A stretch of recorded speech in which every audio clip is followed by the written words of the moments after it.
Assalamualaikum warahmatullahi wabarakatuh, sahabat Upscape semua. Perkenalkan, saya Widi Nanda Septria, salah satu tutor Upscape Indonesia. Nah, pada kesempatan kali ini, saya akan mengajak teman-teman semua untuk membahas 10 soal keperawatan medikal bedah yang sering muncul pada UKOM-UKOM sebelumnya. Nah, untuk teman-teman yang lagi dalam persiapan menuju UKOM, boleh dilihat video ini sampai habis ya. Oke, kita langsung masuk pada pembahasan soal.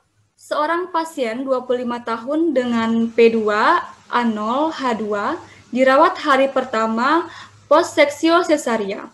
Saat dilakukan pengkajian, pasien mengeluhkan nyeri post-op skala 5, tampak telah melakukan mobilisasi dini dengan latihan dari miring kiri, miring kanan ke duduk. Tampak pagar tempat tidur pasien tidak dipasangkan dengan benar. Nah, apakah prinsip etik yang harus diterapkan oleh perawat? Apakah A. Autonomi, B. Beneficent, C. Confidentiality, D. Fidelity, E. Non-maleficence. Nah, jadi teman-teman semua, soal yang pertama ini membahas tentang prinsip etik dalam keperawatan.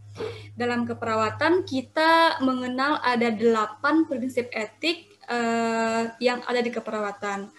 5 diantaranya adalah yang muncul pada option ini. Ada autonomi, beneficence, confidentiality, fidelity, dan non-maleficence. Kita bahas satu persatu. Nah, yang pertama autonomi. Jadi prinsip etik autonomi ini adalah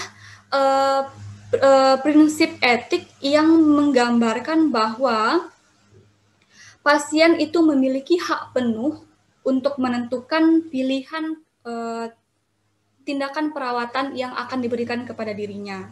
Baik itu untuk menerima tindakan ataupun untuk menolak tindakannya. Semua keputusan itu berada full di tangan pasien sendiri. Nah, kemudian yang kedua, beneficence atau berbuat baik menjelaskan bahwa perawat dalam melakukan tindakan keperawatan kepada pasien itu semua tindakan yang dilakukan oleh perawat itu adalah demi kebaikan pasien itu sendiri. Yang ketiga, confidentiality atau kerahasiaan. Nah, pada prinsip ini menjelaskan bahwa perawat menjamin kerahasiaan informasi pribadi si pasien. Jadi perawat tidak boleh membocorkan atau menyampaikan apapun terkait perawatan pasien tanpa persetujuan dari pasien itu sendiri. Kemudian fidelity atau kesetiaan atau beberapa sumber juga mengatakannya adalah menepati janji. Jadi perawat dalam memberikan perawatan kepada pasien itu harus menepati janjinya, kemudian menyimpan rahasia dan caring terhadap pasien tersebut. Kemudian yang kelima, non-malefisiensi, yaitu pada prinsip etik ini menjelaskan bahwa perawat dalam melakukan tindakan atau memberikan tindakan keperawatan kepada pasien itu haruslah meminimalkan atau tidak menimbulkan bahaya atau kerugian apapun pada pasiennya. Kemudian selanjutnya adalah justice atau keadilan. Jadi menurut prinsip etik ini dalam memberikan tindakan keperawatan, perawat itu melakukan dengan adil tanpa membedakan atau tanpa memandang latar belakang dari pasien itu sendiri. Kemudian accountability pada prinsip etik ini menjelaskan bahwa perawat dalam keperawatan itu haruslah memberikan tindakan yang profesional yang dapat terukur dan dapat dipertanggungjawabkan. Dan yang terakhir adalah veracity atau kejujuran, di mana menurut prinsip etik ini perawat dalam memberikan tindakan keperawatannya harus menjelaskan atau harus memberikan informasi yang benar mengenai kondisi pasien itu sendiri. Nah, di soal bisa kita lihat bahwa di sini perawat akan membantu pasien untuk melaksanakan mobilisasi dini. Tapi di sini tampak pagar tempat tidur pasien tidak dipasangkan. Nah, pagar tempat tidur yang tidak dipasangkan ini bisa berpotensi menimbulkan risiko bahaya atau menimbulkan kerugian pada pasiennya. Sehingga untuk atau menghindari risiko ini, maka perawat harus menerapkan prinsip non-malefisiensi, yaitu dengan memasangkan pagar tersebut dengan benar. Sehingga untuk soal nomor 1 ini, jawaban yang tepat adalah prinsip etik non-malefisiensi. Soal nomor 2. Seorang pasien 27 tahun dengan P2, A1, H1, postseksio cesaria sedang dibantu oleh perawat mengganti offside karena tanpa adanya rembesan darah pada offside. Selama dilakukan pergantian offside, pasien bertanya kepada perawat mengapa pasien yang ada di sebelah tempat tidurnya hanya sendiri, tanpa sedih dan tidak ada bayinya. Perawat tetap menyampaikan bahwa pasien tersebut merupakan pasien dengan kuret, bukan pasca melahirkan, sedangkan perawat mengetahui bahwa informasi ini tidak boleh disebarkan atas permintaan pasien. Apakah prinsip etik yang dilanggar oleh perawat?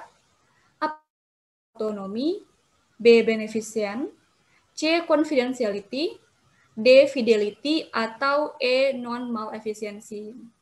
Nah, sahabat Upscape, soal yang nomor 2 ini masih terkait dengan prinsip etik seperti soal yang sebelumnya ya.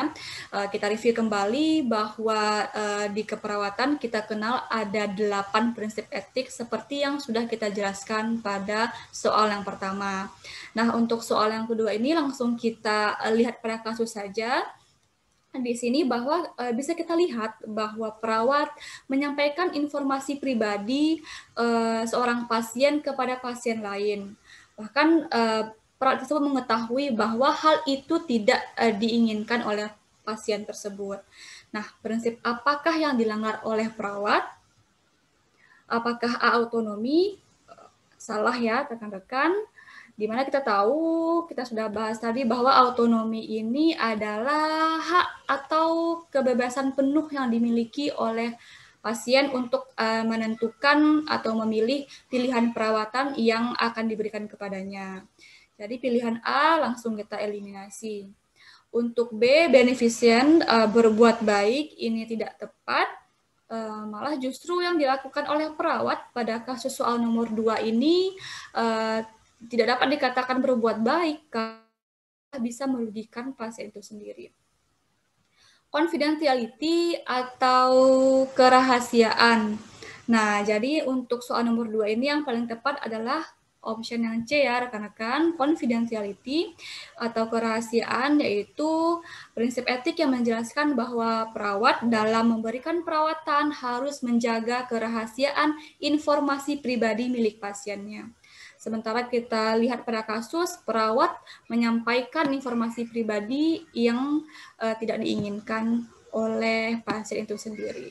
Nah, untuk fidelity, menepati janji, tidak tepat karena tidak sesuai dengan kasus yang diberikan oleh soal nomor 2. Kemudian non-malefficiency juga tidak tepat ya teman-teman, karena tidak sesuai dengan kasus. Oke rekan-rekan. Nomor 3. Seorang laki-laki 58 tahun dirawat di rumah sakit dengan tuberkuloma intrakranial. Hasil pengkajian, pasien mengeluh nyeri di bagian kepala seperti ditusuk-tusuk sejak 5 bulan yang lalu. Nyeri dirasakan hilang timbul dengan skala 5. Pasien tidak bisa melakukan kegiatan dengan berdiri terlalu lama dan aktivitas dibantu oleh keluarga. Pertanyaannya, apakah masalah keperawatan yang tepat? Apakah A. nyeri akut, B. nyeri kronis, C. intoleransi aktivitas, D. penurunan kapasitas adaptif intrakranial, atau E. resiko perfusi cerebral tidak efektif? Nah, rekan-rekan, soal nomor 3 ini terkait diagnosa keperawatan ya, rekan-rekan. Oke, untuk terkait soal diagnosa keperawatan, kita lihat terlebih dahulu apa saja data-data penting yang disajikan oleh soal. Nah, pada soal bisa kita lihat bahwa di sini pasien mengeluhkan nyeri di bagian kepala. seperti ditusuk-tusuk sejak 5 bulan yang lalu. Nyeri dirasakan hilang timbul dengan skala 5. Pasien tidak bisa melakukan kegiatan dengan berdiri terlalu lama dan aktivitas dibantu oleh keluarga. Nah, di sini datanya ada nyeri di kepala seperti ditusuk-tusuk sejak 5 bulan yang lalu dengan skala 5. Nah, jadi diagnosa yang tepat berdasarkan data-data yang disajikan adalah nyeri kronis. Kenapa nyeri kronis? Nah, jadi nyeri kronis ini menurut SDKI adalah sebuah sensasi subjektif yang dirasakan oleh pasien berupa nyeri dengan durasinya lebih dari 3 bulan. Nah, jadi kuncinya di sini adalah sejak 5 bulan yang lalu ya rekan-rekan. Makanya kita memilih nyeri kronis. Nah, bagaimana dengan nyeri akut? Nyeri akut di sini kurang tepat karena untuk nyeri akut itu durasinya itu adalah kurang dari 3 bulan. Nah, untuk intoleransi aktivitas di sini kurang tepat karena meskipun di sini juga disajikan data bahwa pasien tidak bisa melakukan kegiatan dengan berdiri terlalu lama. Tetapi diagnosa nyeri lebih prioritas kita angkatkan untuk diselesaikan, dan selain itu tidak ada data pendukung lainnya yang bisa kita gunakan untuk mengangkat diagnosa intoleransi aktivitas. Sehingga untuk option C bisa kita eliminasi. Yang D, penurunan kapasitas adaptif intrakranial. Di sini juga kita eliminasi karena tidak terdapat data pendukung untuk mengangkatkan diagnosa ini ya rekan-rekan. Kemudian begitu juga dengan opsi E, resiko perfusi cerebral tidak efektif. Kita eliminasi karena pada soal tidak terdapat data yang mendukung untuk diangkatkan diagnosa ini. Oke, jadi untuk soal yang ketiga, kita pilih jawabannya adalah nyeri kronis. Kita masuk pada soal yang keempat. Seorang perempuan 28 tahun datang ke poliklinik dengan GERD. Hasil pengkajian, pasien mengeluhkan nyeri pada epigastrium seperti rasa terbakar, sering merasa mual dan terkadang muntah, sulit BAB hingga flatus tidak ada, serta bising usus hipoaktif. Nah, pertanyaannya, apakah masalah keperawatan yang tepat? Apakah A, nyeri akut? B, defisit nutrisi? C, resiko ketidakefektifan perfusi gastrointestinal? Atau D, disfungsi motilitas gastrointestinal?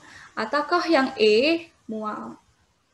Nah, kembali kita bedah kasus yang ditampilkan oleh soalnya, rekan-rekan. Apa saja data-data yang disajikan pada soal.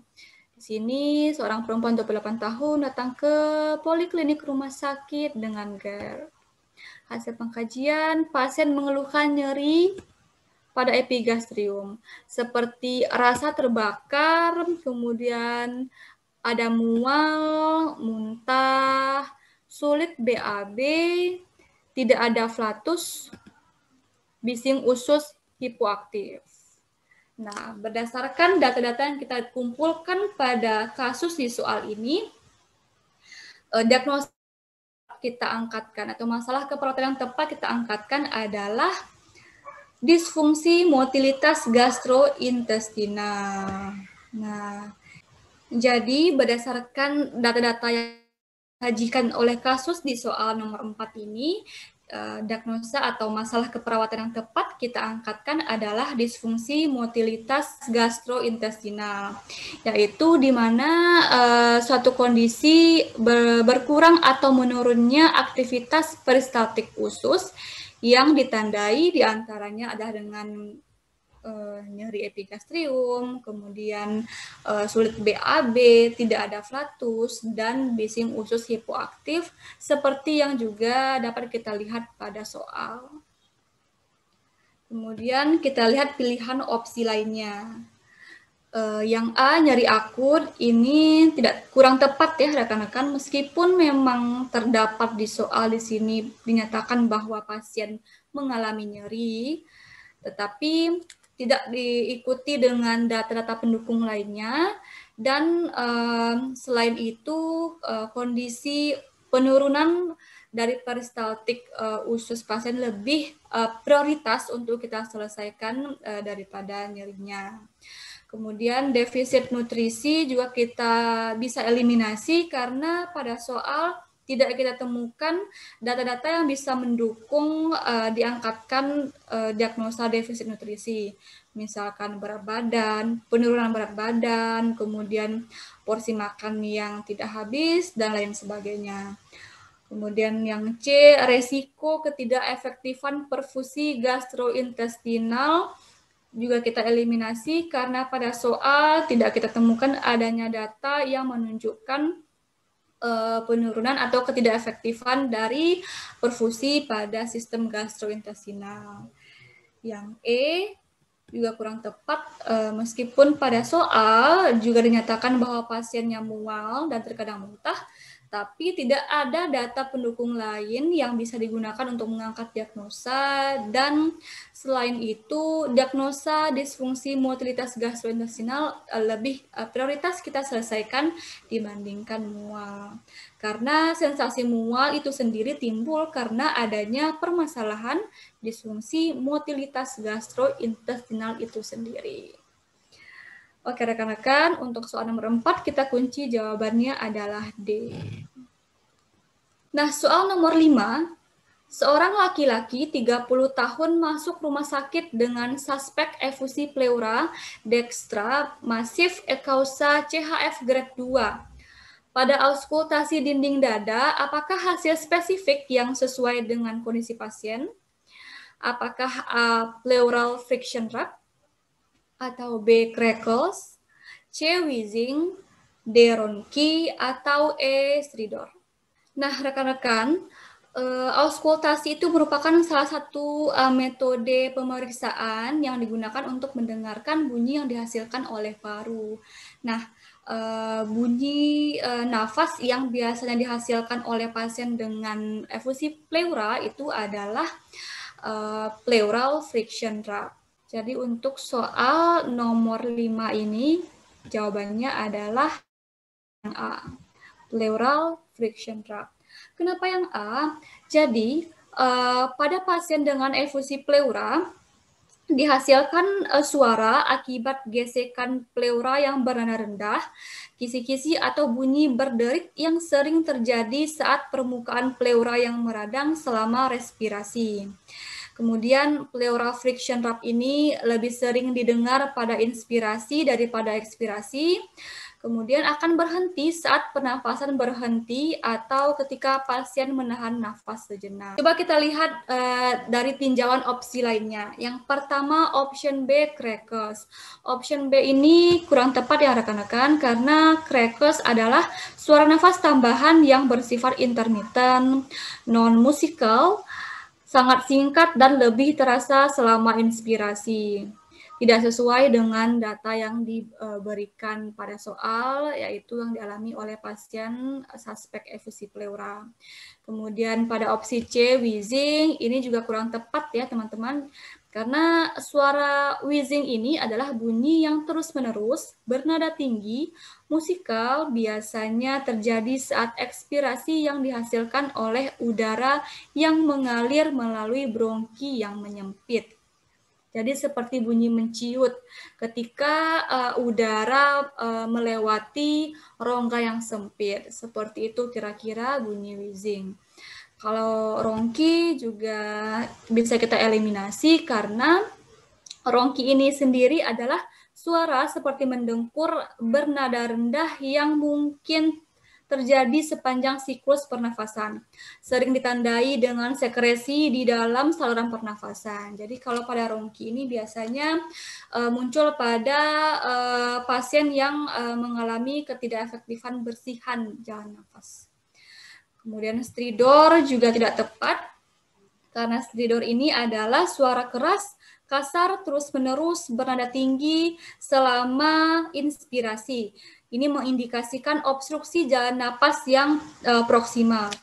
Misalkan pada pasien-pasien yang mengalami udem pada saluran nafas dan lain-lain sebagainya. Oke rekan-rekan, untuk soal kita kunci jawaban yang A ya, pleural friction trap. Soal nomor 6. Seorang perempuan 56 tahun dirawat di rumah sakit dengan hasil pengkajian, pasien mengeluh sesak nafas dan sembab pada wajah dan kaki. Hasil pemeriksaan laboratorium menunjukkan nilai Hb pasien 10,3, ureum 113, kreatinin 7,4, albumin 2,2, protein urin plus 2. Pertanyaannya, apakah penyebab edema yang dialami oleh pasien?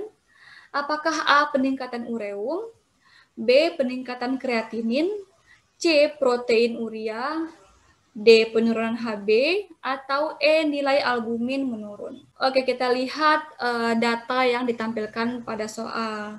Nah, di sini dikatakan bahwa pasien mengeluh sesak, kemudian terdapat sembab pada wajah dan kaki. Nah, jadi kita lihat bahwa udem yang dialami pasien itu berada pada wajah dan kaki. Nah, jadi sebenarnya apa sih yang bisa menyebabkan kondisi udem pada tubuh kita? Nah, jadi teman-teman, di tubuh kita yang mengatur pergerakan cairan itu ada dua tekanan, ada tekanan hidrostatik dan tekanan onkotik. Nah, perpindahan cairan dari intravaskular ke rongga interstisial itu sangat dipengaruhi oleh kandungan albumin yang ada di tubuh kita. Nah, albumin adalah protein utama di dalam plasma yang memberikan 85% tekanan onkotik di dalam plasma. Oleh karena itu, albumin ini besar pengaruhnya untuk mempertahankan keseimbangan cairan, sehingga penurunan dari nilai albumin ini bisa menyebabkan kondisi udem pada pasien. Sehingga jawaban yang tepat untuk soal nomor 6 ini adalah E. Nilai albumin menurun. Sedangkan untuk peningkatan ureum, peningkatan kreatinin, protein urea maupun Hb tidak berkaitan dengan kondisi udem yang dialami oleh pasien, sehingga bisa langsung kita eliminasi. Soal berikutnya, soal nomor 7. Seorang pasien 25 tahun datang bersama ibunya ke poliklinik rumah sakit untuk memeriksakan diri. Saat pengkajian, pasien tampak meringis dan memegangi perutnya.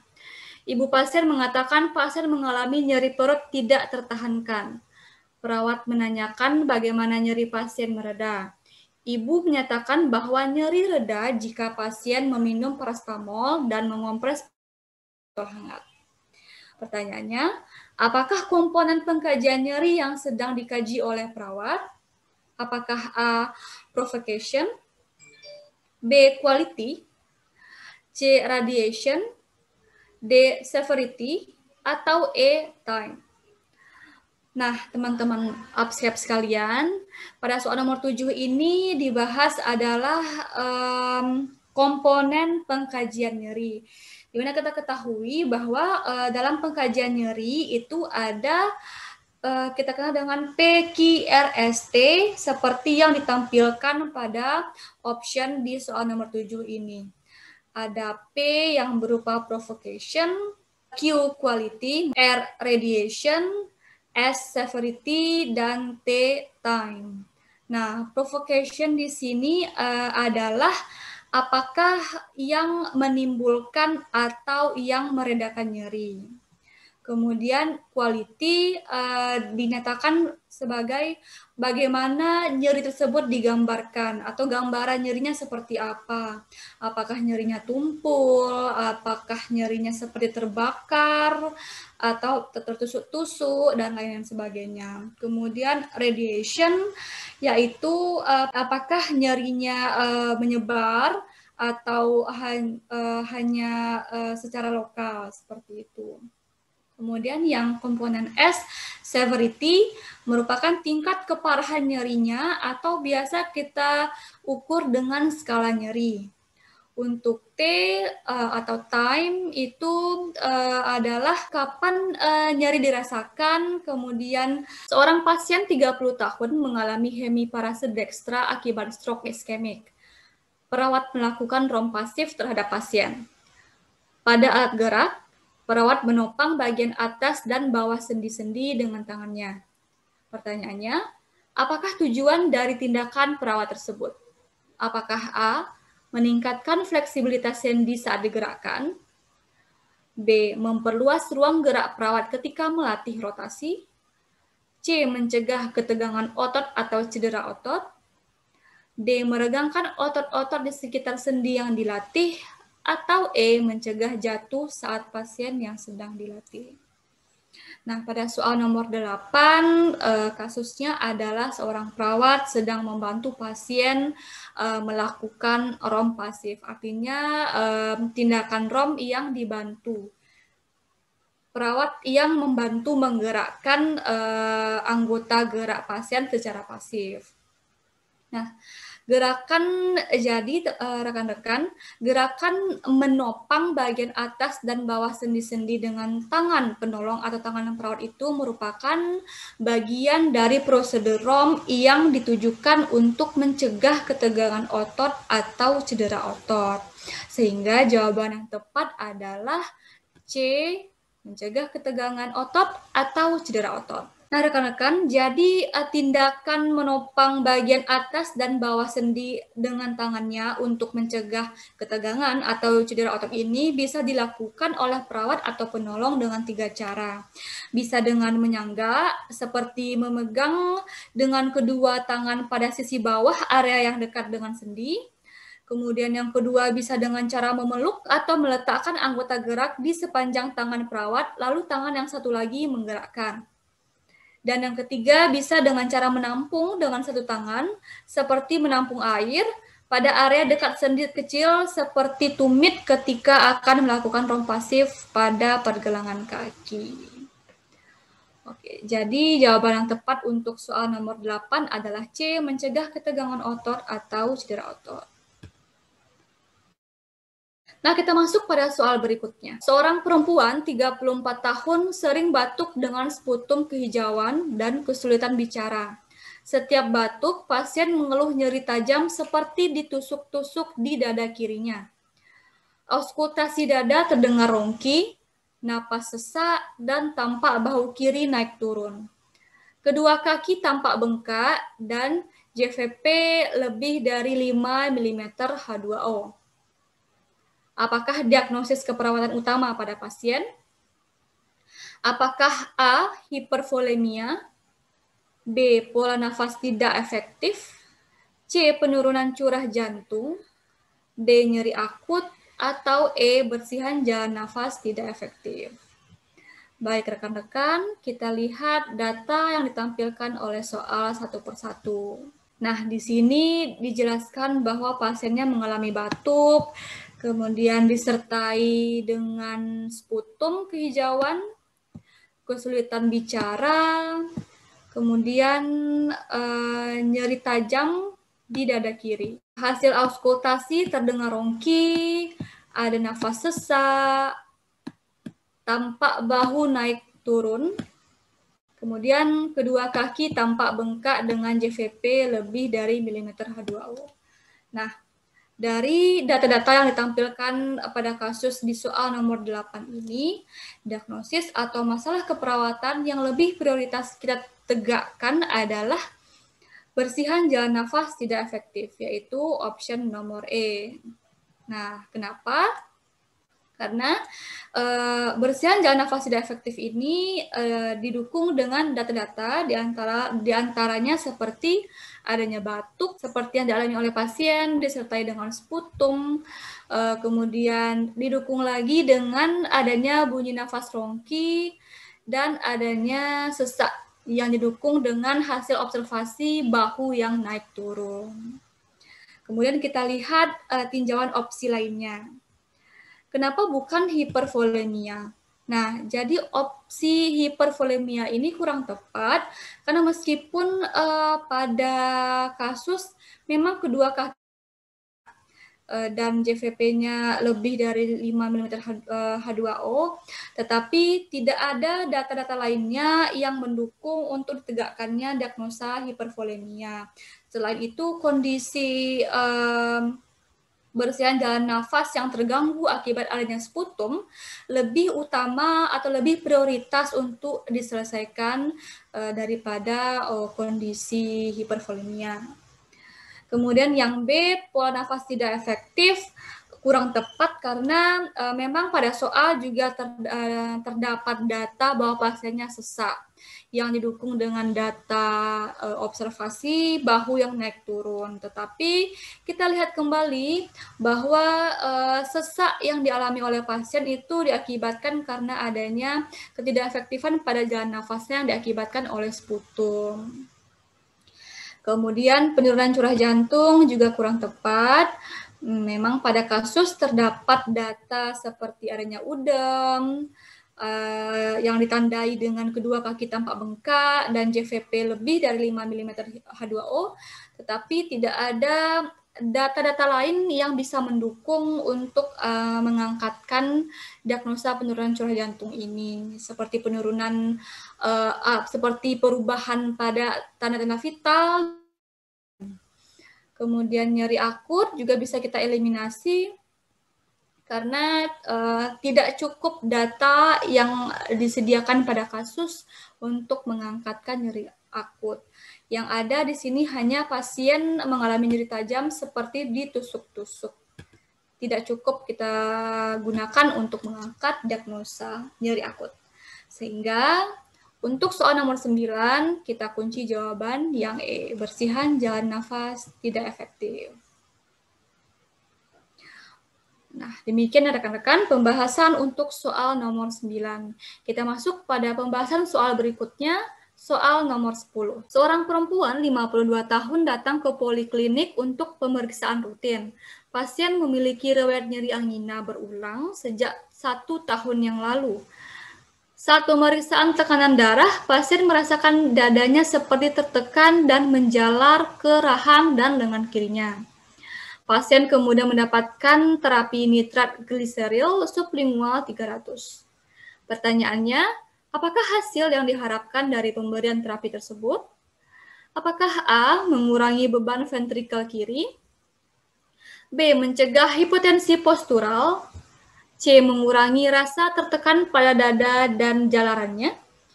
Atau yang D, meningkatkan aliran balik vena? Dan E, meningkatkan kerja jantung. Nah, rekan-rekan, jadi dapat kita lihat pada soal bahwa pasien mendapatkan terapi nitrat gliseril sublingual untuk mengatasi keluhan nyeri dada yang diakibatkan oleh kondisi angina yang dialami oleh pasien. Nah, jadi terapi nitrat gliseril ini merupakan salah satu terapi yang paling sering dipilih untuk mengatasi nyeri angina. Kita ketahui bahwa nitrat merupakan senyawa vasodilator poten yang digunakan untuk meningkatkan aliran balik vena, di mana outcome akhir yang diharapkan adalah untuk mengurangi beban ventrikel kiri. Sehingga jawaban yang paling tepat untuk soal nomor 10 ini adalah yang A, mengurangi beban ventrikel kiri. Opsi B, mencegah hipotensi postural. C, mengurangi rasa tertekan pada dada dan jalarannya. D, meningkatkan aliran balik vena. Serta E, meningkatkan kerja jantung. Dapat langsung kita eliminasi karena bukanlah hasil yang diharapkan dengan pemberian terapi nitrat gliseril. Nah, sahabat Abskep, demikian pembahasan 10 soal keperawatan medikal bedah yang sering muncul di ujian UKOM periode sebelumnya. Semoga bermanfaat untuk kita semua, dan buat teman-teman yang suka video ini, jangan lupa like, komen, subscribe, dan share ke semua sosial media yang kamu punya ya. Sampai jumpa!